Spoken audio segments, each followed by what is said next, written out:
Image field, unlike a lot of the other form field types we've seen before, cannot be interact easily through a browser like Chrome.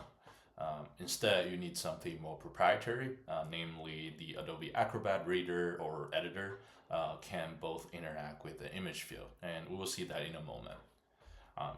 Let's come back to our script and create an image field. So let's do fields.image field. We gotta give it a name, so let's just call it image.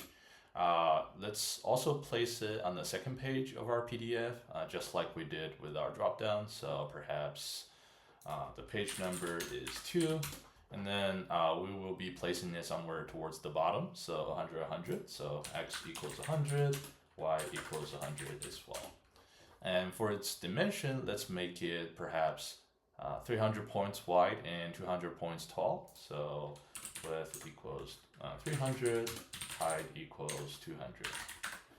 And if we go ahead and run the script, you will see if we refresh our Chrome page, we did create a field, but when I click on it, I cannot, interact with it. It doesn't do anything. This is where we need something like Adobe Acrobat Reader.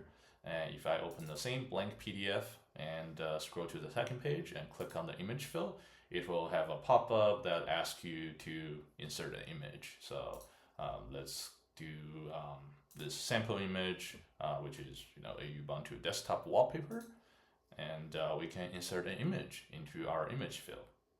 So that's how you create an image fill using PyPDFForm.